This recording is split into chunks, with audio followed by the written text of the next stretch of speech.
Sutton, step aside. Step back, Sutton. Step back because I'm about to have your back. I'm about to have your back like Erica said, Garcelle always be having your back. I'm about to have your back like Bose be having Dorit's back. Like I'm about to have your back like that. Okay? Okay? Because from what I'm hearing, even just in weeks past, and I don't need to watch other videos to know what's going on because I'm like, if y'all have been eating Sutton up in past videos and it hasn't been that deep, I'm sure the more as things progress and escalate, y'all are really having your foot on her neck. And for that reason, I still am not fully sure why. I'm just like, I don't get it. So at the end of the day, Sutton shouldn't have responded to Dorit because why? Because why? Okay, we're gonna get into it though. What's going on, y'all? It's your girl Tiny to be here. Welcome to my chat party. I am so glad that you guys can join me for a little bit, lot of bit, show up fashionably early, fashionably late to hear my little thoughts, my little opinions, my little views on the Real Housewives of Beverly Hills, season 14, episode number 13. And listen, for those of you who showed out on my dance floor last week, OMG, I appreciate y'all so much from the bottom of my heart. Y'all know who you are. I'm definitely going to get back to my specific name shout outs in due time, but trust me, I see y'all and you don't know how much you make my heart glow. So thank you. For those of you who hit the like button, y'all are the motherfreakingbomb.com for just again taking time out of your day to just kind of chill with me and my party. I appreciate it so much. You could definitely be so kind to hit the subscribe button and join the VIP party guest list with my peoples because listen, the party is lit over here and it's just going to keep it's just going to keep getting better. Okay, at some point in time things just have to grow and it's going to do that. But anyways, y'all, let me go ahead and get into it because we ain't got the time to spare. I'm gonna say this right now for those of you who do not see it for Sutton. Listen here, sugar. Listen. Everybody that's rocking with Dorit for whatever the reason, after the way Dorit has acted in past seasons, let me say this. You're definitely welcome here. Okay, Sugar Plum, you are welcome here. At the same time, you might want to step aside, get yourself a little, refreshment, beverage over there at my party, cool out. Cause this ain't going to be for you. Okay. This ain't going to be for you. Seriously, all jokes aside though, I'm so open to any and everyone's views about this. As long as you keep it respectful, that's all I ask because I really need to know what the problem is. But let's go ahead and get into it, okay? So we start off with my girl, Jennifer Tilly. Yay! I was like, there's Jennifer. I've missed her stepping on the scene. She's planning to host an event for the ladies and some of her friends. I know there's caviar involved. I forget the name of the place, and we saw it flash a couple of times. Was it Casper Caviar or something like that? I don't know. And so shortly thereafter, Sutton arrives. And once they, make it past the pleasantries, they hop right into Dorit's 4th of July party, right? Because Sutton is now catching Jennifer Tilly up to what she missed. And off the rip, Jennifer's natural reaction when Sutton tells her that Dorit asked Garcelle, like, are you really asking if there's alcohol involved? It's Sutton. Jennifer's response was, oh my God, she said that. And I'm like, exactly. Exactly. Her first initial reaction was that. Then when Sutton told her what her follow-up response was to Dorit, Jennifer didn't seem to be phased or moved at all. And I feel like at this point in the season, Jennifer comes across as credible to me. She's not someone that's going to lint lick and be all up in Sutton's behind just because that's her good friend. She is a true friend from what we're seeing because Jennifer seems like somebody that's going to tell Sutton when she's wrong or that's going to keep that much mouth shut when she doesn't need to speak up on no nonsense. So I trust that Jennifer inside is feeling like what Dorit did wasn't cool either. So we even flash back to the fact that according to Sutton, Dorit started this whole drinking rumor, which I didn't even remember that part of things. I definitely remember the scene when they showed the flashback of Dorit talking to Crystal, but I never knew that she was the one who ignited the whole fire. I just thought she was running her mouth and making the fire spread more. So now Jennifer is feeling apprehensive because she's like, wait, y'all haven't seen each other since the 4th of July shindig, and you about to see each other for the first time here at my joint? Okay. So she's a little on edge about, how things will go. So now we pan to Kyle, who's meeting with her therapist at her home. She shares Mauricio is living his best life, right? And I beat the therapist to it because literally when she said that, I was like, but Kyle, like, why can't you step towards finally living yours too? If you see he's been out here and he's looking good and he's glowing every time you see him, don't seem to be depressed, mad, sad, down, bad, whatever, that's your cue, girl. And even if he wasn't, you have to look out for you, right? Because nobody's gonna look out for you like you will look out for you. But I'm just like, let's not continue to choose and sit and sulk in that misery. And sometimes it's hard, right? When you're depressed or when you're feeling down about something or you are going through a tough time with a significant other, it's not the easiest thing to pull yourself, from the slumps of that, but you have to make that extra effort to do so if you want to take off and start doing better. You got to help yourself, right? And so in essence, she's afraid that if she meets someone else, she won't look back, right? When it comes to Mauricio, like that'll probably be it. I guess her fear is she'll be into whoever this new person is, and that's going to definitely seal the deal and be the dunzo for her and Mauricio's relationship. And I'm like, Kyle, unfortunate news flash though. Remember, we saw at the end of the last episode, which they're going to get into at the end of this one, that he was hugged up and booed up with somebody else actually kissing on someone else. So we've got to start moving on. Okay, we've got to start moving on. Doesn't appear that he's interested in fighting for your marriage at this point. It's a sad truth. It's a hard truth, but it's the reality of what the truth is. And so now we're at Bose's, where her and Keely are meeting with a fertility doctor. Her outfit is beautiful, of course, and much longer in length than the last one we saw. And so Bose catches the doctor up to speed as to what she's trying to do, the issues she's ran into in terms of pregnancy. And I'm sure I'll just fast forward and say that this was helpful to a lot of women or couples who are in similar situations as Bose or are curious or have questions, and are looking to possibly conceive. So, very educational moment. Let's go ahead to the ladies though, okay? They're getting ready for the caviar party. And Sutton already starts with the shade in her confessional about poor Reed, okay? Not being able to afford caviar. I think she said she can only have enough coinage for the cheap caviar. She said something about some red stuff or another. I ain't know what Sutton was talking about. I said, so what is going on? Okay, now you probably at this point, all the Sutton dislikers out there, Dorit lovers can say, oh, there she goes. See, there she goes, running her mouth. And I mean, you can say that, but in the same token, she has a reason to. Let's not forget that part, okay? Why? Because of the last episode and prior episodes, and the fact that just in general, y'all, like, should we keep acting like we're blind to the fact that they're just not friends?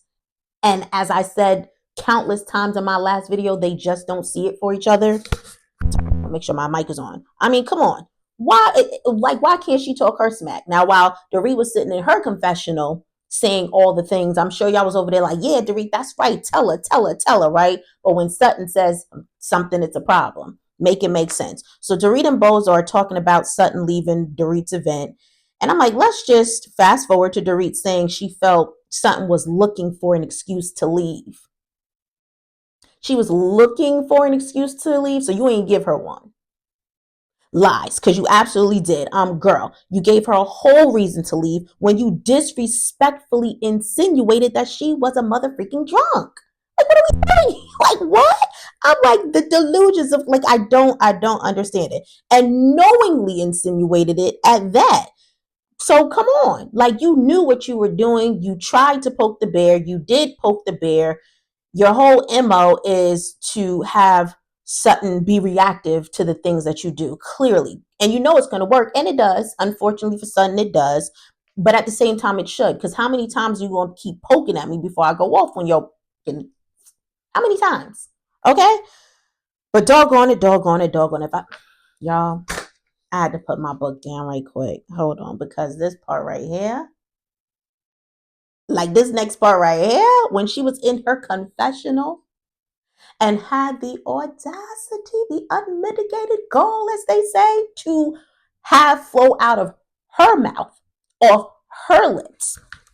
And let me pick my book back up because I don't want to miss a beat on what she said. She said Sutton needs to stop playing the victim in situations she created and then manipulate people to believe that she's the innocent one.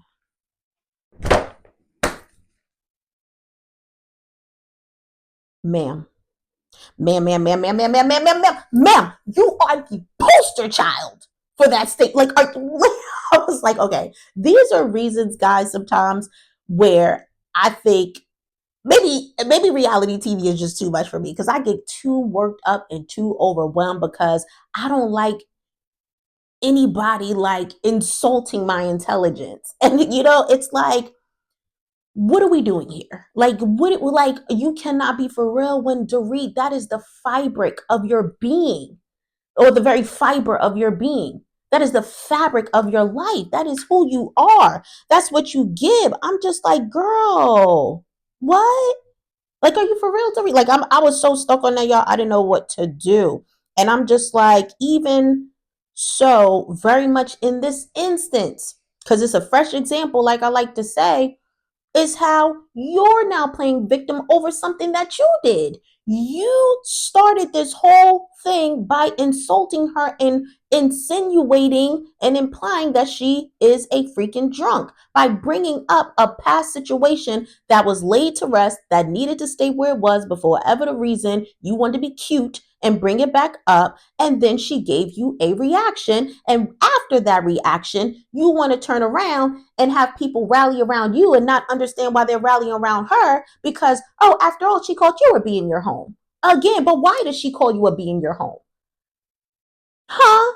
Girl, girl. Okay? Like, you very much give let's throw the rock and hide our hands, okay? All day, every day. You're tired of it. You say in your confession, well, guess what? I'm tired of you and been tired, okay? So, Dorit says to Erica, I believe they're riding in the car together, I think, y'all, correct me if I'm wrong, that it's a good day to hold Sutton accountable. And I'm like, oh, okay, so in other words, you ready to get round two started. Because it absolutely is not a good day to hold Sutton accountable. So, anyways, Jennifer arrives at her event. She almost breaks her neck walking in that caftan, but nonetheless, she looks beautiful. Not to mention, blue is my favorite color. So I love the blue and gold combination. Everything is set up very lovely, looking good. And I'll say, as the ladies are kind of coming in with their caftans, it seems to me the best thing about the caftans is that not only are they pretty, but they look uberly comfortable. Like, nothing's sucking you in and holding you tight, and you can breathe and all the things.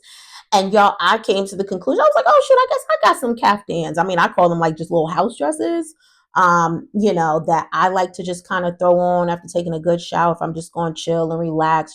Every blue moon I'll throw it on. And I didn't realize that that's possibly what it has. Now, I'm pretty certain, as a matter of fact, I know for a fact that mine don't cost probably nearly as much as theirs, especially not Jennifer Tilly's. She probably got it straight from where it's actually manufactured and created, but still, it gets the job done. And the point is, they look good and comfortable at the same time.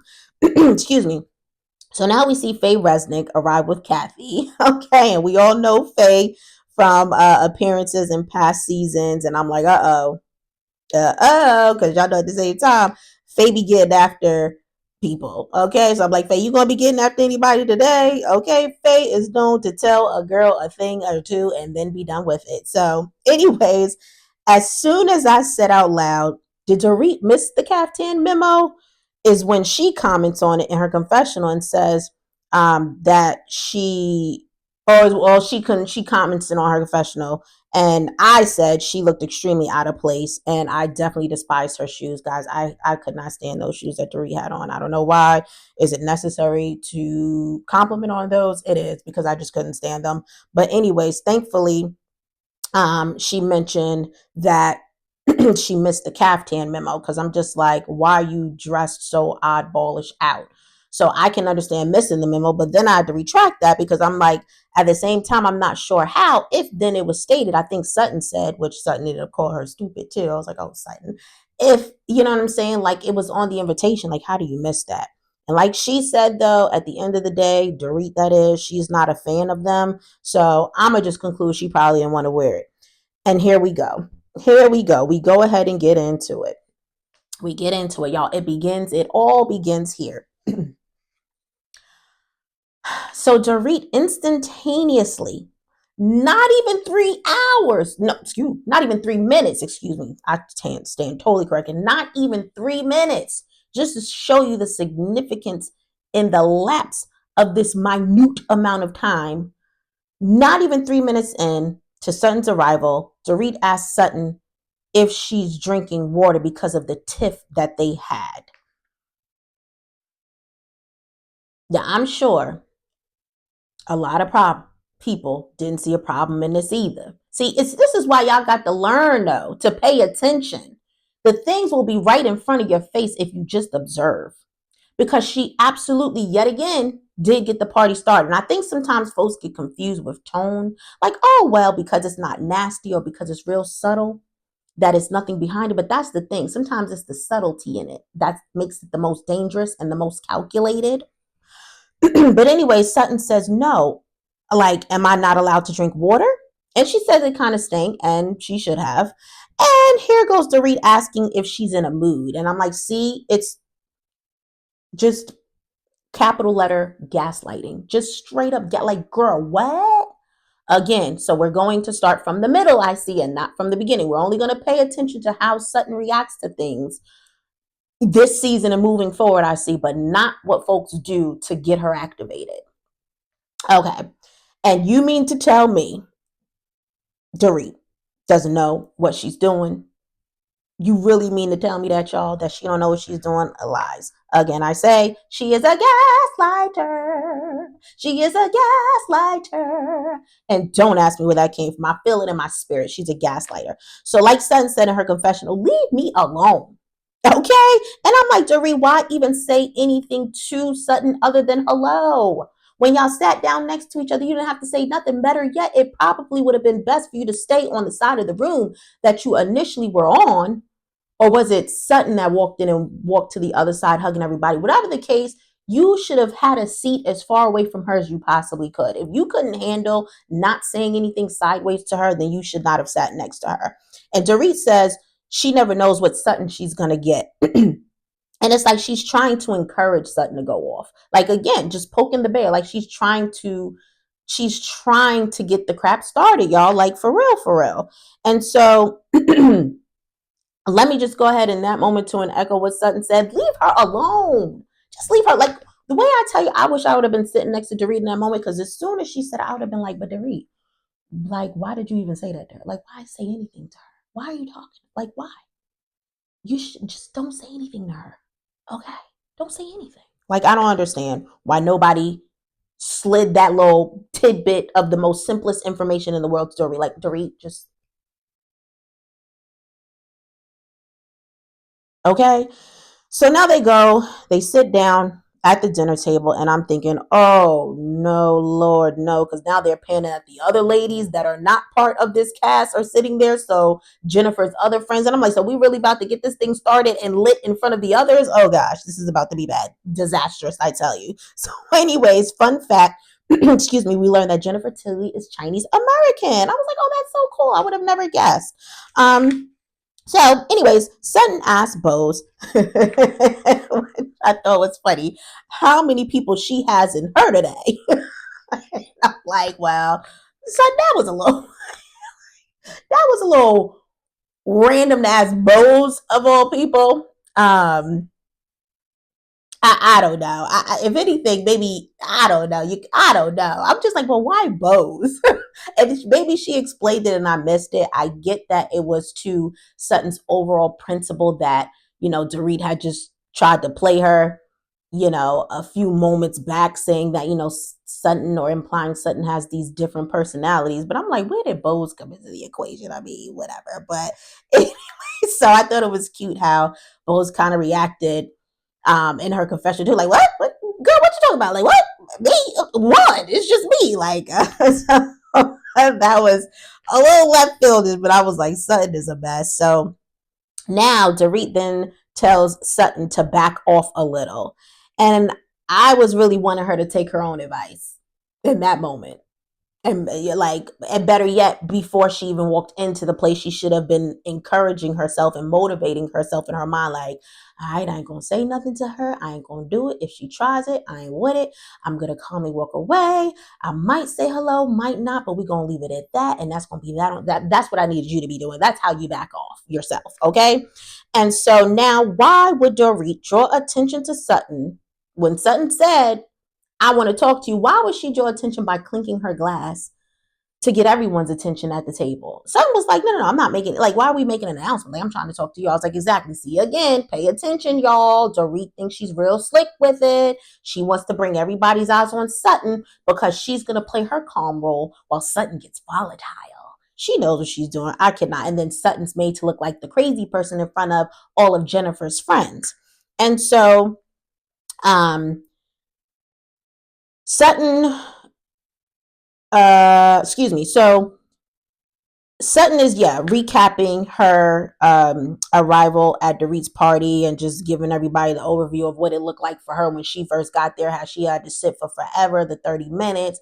She bought her, I think she said, a nice bottle of wine, had cut some beautiful flowers from her personal garden. I was like, oh, you better than me, because sure. Now, while I wouldn't go to anybody's house empty handed, my good garden, oh, you wouldn't be getting nothing from there. But, anyways, and she also says, in that moment, you ended up taking my bag. And, of course, if you don't know what's going on, you're going to think that's a little crazy, like, oh, okay, what? And so naturally, Dorita's playing into that in front of the folks, right? She's got to put on. And so she's like, oh, just how, I don't know what she said, how awful of me, I took your bag. She gives like this witchy, sarcastic laugh. But it was for me, y'all. It was absolutely for me. Sutton then turning around and imitating that laugh. Loved it. Y'all already know how I get down. You already know that I had to rewind a couple of times. Y'all know me. So, anyways, at this point, they're going back and forth. I'm beyond sick of Dorit. I am so beyond sick of her. So Sutton brings up how Dorit was the one who insinuated in times past that, Sutton had a drinking problem. And here goes Dorit being like crass, acting like she has no idea what Sutton is talking about. And these are the moments, again, y'all, where she gets under my skin. And that's part of her playing her victim role. It's like, me? Like, I don't even know what you're talking about. I would never do something like you know what I'm saying? That's the energy that she gets. Like, I would never do that. And I don't even know what you're talking. Like, girl, quit it. Quit it. And if you don't know, go sit back and start watching these seasons yourself. Start watching these episodes yourself so you can know what time it is and how you really reflect and come across on those lenses of the camera. Because as you know, we've heard from people in times past that do reality TV, oh, well, they edit me to look a certain way, or, oh, well, I had to look back. I didn't know I was coming across that way. Girl. And I'm sure you've watched yourself multiple times on TV. So I want to say it's still not clicking for you, but it's just a mess. Okay, so she then says she apologized to Sutton for it. And Sutton's like, no, you didn't. Erica's over here co-signing Dorit, like, I'm pretty sure you did. We get beautiful. This is why I love recorded things that we can go back and look at, because you can't refute, dispute what it is when it's shown to you. She did not apologize. Okay. And didn't, absolutely didn't. And I'm just like, Dorit, miss me with the BS. Like, you got to be tired of running your own muck around yourself at this point. And at the same time, I'm like, how can Dorit apologize when she's always had a history of lacking accountability? Okay. She might apologize at this point in life because her ass is under fire with everything that she has going on, but definitely not back then. And even now, she's not apologizing, right? And so Sutton tells Dorit to pick on someone else whose wallet fits. So here we go again. We're getting the thing started, right? And I'm like, I know folks again got something to say because Sutton said that, right? And so when she says that, Garcella's like, no. And then we see Kyle in her confessional, like, I can't believe Sutton just said that. Or I can't believe what just came out of Sutton's mouth. And I'm like, okay, I'm all the way confused because I'm trying to figure out what is the problem? Was like I missed it. Meanwhile, Dorit's in her confessional calling Sutton to see you next Tuesday. And I get that wasn't out in front of everybody, but it's still the fact that, as I mentioned a few minutes ago, I'm sure nobody had anything to say about that. But here we are talking about and comparing Sutton saying my pockets. Okay, we'll get into that. Let me not jump ahead. Let me not jump ahead. Okay. But anyways, I'm just like, here we go again with this see you next Tuesday work. But again, I'm sure folks had no problem with that. The only thing her money has brought her, Dorit says, was a horse and not a date. And I was like, okay, I guess. At the same time, Sutton's been married for an extended amount of time. So it's not like she's never had a man or anything like that. And we always want to put these narratives again on these men. I'm married for a very long time. And I'm still not going to say my bane existence relies on my husband or a man. Like, what is up with these jokes always when it comes to men? But okay, whatever. Again, I guess. So, first of all, she's been married. She's had a man. Second of all, when we saw her dating last, remember she was paired with this guy and they actually were kind of cute together. I might be stepping out of turn when I say this, but I feel like didn't Sutton decide not to pursue that herself? Either way, or at the end of the day, you could say whatever you want. It buys her a horse and about 50,000 men if she wanted to, girl. Okay, so say whatever you want because that money's long, long, long, long, long, long, real long. Okay, anyway, so Sutton says she's tired and she should be. I'm tired for you, Sutton. Okay, and so of course it's brought up that Sutton left and stormed out, but didn't want Kyle leaving when she left that day of Bose's situation. And I'm like, how about we just do away with that rule and everyone leaves whenever in the hell they want to leave? Like, who cares? Okay, let's be over it. So Dorit says, did I call you a B? And Sutton says, I should have called you an effing B. I said, come through, Sutton, and was here for it. Get mad if you want to, because I was here for every ounce of it, okay? And it's called payback, y'all. It's called I've had enough for years, y'all. It's called ain't no fun when the rabbits got the you know what, y'all. It's called we're not doing this anymore, y'all. It's called go play in PK's face, not mine, y'all. Signed, Sincerely, Sutton. Can she be allowed to be over the nonsense and not be with the anymore? Like, I don't get that. Like, what, as I ask again, is the problem with her standing up finally for herself? Not to say that Sutton's never stood up for herself before, but when I tell you there's definitely been times in past seasons when Sutton has gotten under my skin because I was so mad that she didn't open her mouth and go in, particularly when Erica was in her face, or what, or what, or what. Y'all know I had to do it. That really burned me. That really burned. Ooh, okay. Or the times that Dorit has said sideways stuff to her, or Kyle grabbing on her arm that one season and telling her she's wrong. Oh, okay. So because she's finally now found her footing and is consistent with it, y'all mad about it? Because she's defending herself, y'all mad about it? So what should have Sutton done in this instance? Sat there and said absolutely nothing? Make it make sense, because I'll wait. I need some help on this, obviously. Because I just don't see it like everybody else sees it. What I tell you all the time, I'm on this island by myself. Come join me on the island if you see it like I see it. But if not, I understand. That's okay. That's what makes the world go round, differences of opinions, right? But sometimes I'm like, things are so in your face and so concrete that there is no other way. It's not even up to me. Even outside of my opinion, there is no other way. Like, it is what it is. People get tired, y'all, and rightfully so. So, anyways, um, and to that point too, I want to ask, even just to feeling like I don't know what Sutton did so wrong, because I have written here too, like she's pretty much implying that her pockets are fatter than Dorit's, right? In her way of making it plainly sharp with the way she's stating it.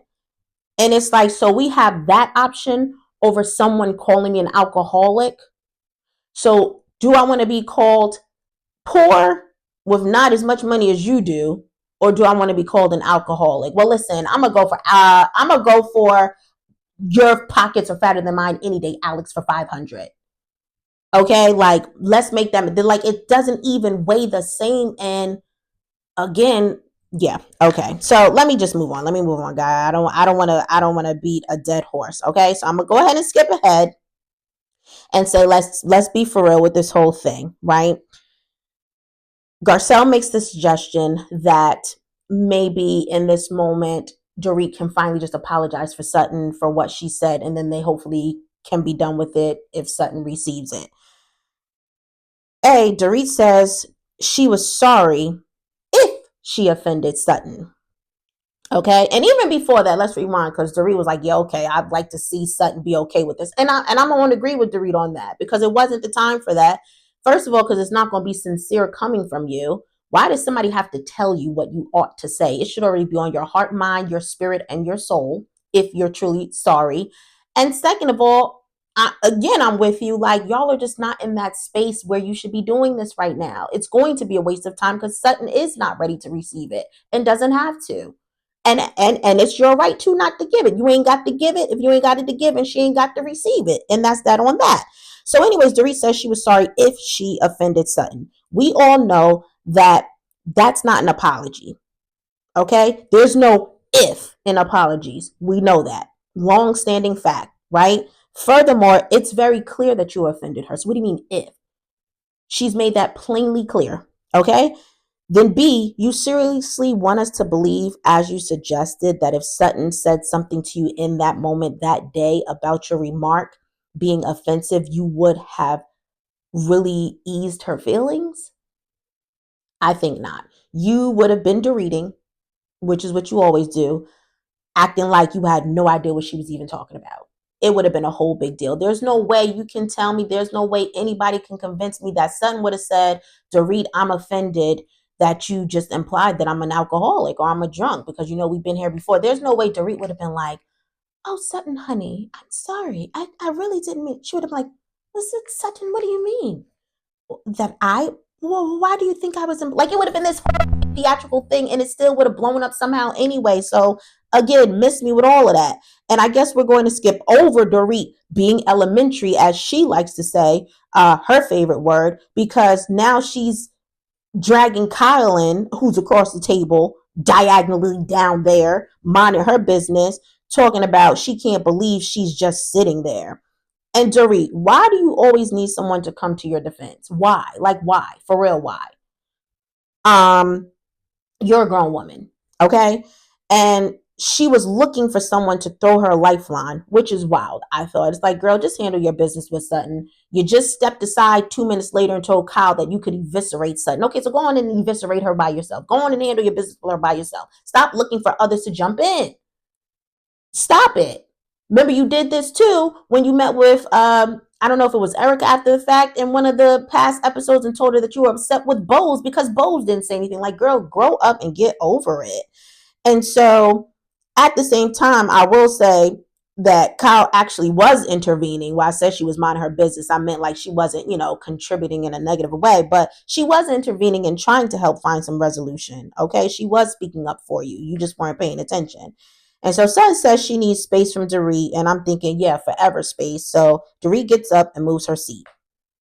Come on, Faye. Now I told you I felt it in my spirit that Faye was going to, like, I just knew Faye was going to have something to say, right? And so she came to Sun's defense in a very playful way, just saying, listen, we know that Dorit, what did she say? Dorit doesn't like people not to be on time. If I had to wait 30 minutes, I'd be drinking like Sutton too, or whatever, which they all playfully laugh and kind of lighten the moment, which I could appreciate, but making an even better point that no one wants to be judged, right? And everybody just wants to enjoy their lives. And that's what this sounds like. I was like, thank you, Faye. And then Faye so quietly went back to her own quiet self. Okay. Faye spoke, and that was that on that. So Jennifer says, because at this point, Dorit gets up and walks away. Oh, poor Dorit, because she's raw and just has a lot going on. And while that might be true, right? The part that she has a lot going on. I'm with Sun. No, it's not Puerto Rico because she's mean as hell. Okay. And low key always has been. Because in my opinion, she's a what? She's a mean girl. Okay. She is. So Sutton says she's completely done with Dorit in her confessional, doesn't care about her. And I'm like, okay, but Sutton, we've been here before. If I got to call a thing of things, as we've been here before. I don't need you then tomorrow calling her talking about, well, if you ever need me, I'm here. That means all of that has got to be cut out and let go and done with, never to return. Okay. And I personally think y'all should be done with each other. Right. I need you to stick to your guns, Sutton, because this is just a vicious cycle with you and Dorit that officially needs to come to an end. Do y'all agree with me? Like, I mean, come on, seriously. Even if we're on opposite ends of how we see this thing between Dorit and Sutton, Sutton being the one who's wrong, or Dorit being the one who's wrong, or they're both being the one who's wrong, don't y'all agree wholeheartedly, cohesively that they need to just stop fooling with each other? Like, I hope so. But anyways, Kyle says in her confessional, after spending time in Augusta with Sutton, she understands why she's so triggered. And I'm like, or she's so triggered by the whole drinking thing, as it relates to her dad, just, and the comment that Dorit made. And I'm like, why not just say that to Dorit in this moment to help her have a better understanding? Even if you don't want to get into the details and the crux of things for sake of Sutton's business not being put on Front Street, there's a way you could have gone about doing that. Like, listen, there's a backstory to that. Maybe one day Sutton will explain it to you and it'll make sense, but just keep that in mind. Like, she's not operating from a just, you know, crazy place. Like, there's really some substance behind that. Something. Didn't do that. Obviously, it wasn't on her mind too. Maybe so. Either way, or triggers aside, Dorit shouldn't have been running around, um, presenting that insulting narrative. So, anyways, now we get to the whole Mauricio situation of it all, y'all. Oh my gosh, with that woman he's been kissing on. So the ladies are chattering amongst each other. Erica and Kyle jump on a FaceTime to talk about it. And Erica's asking Kyle if she knew. Kyle's like, I had no idea.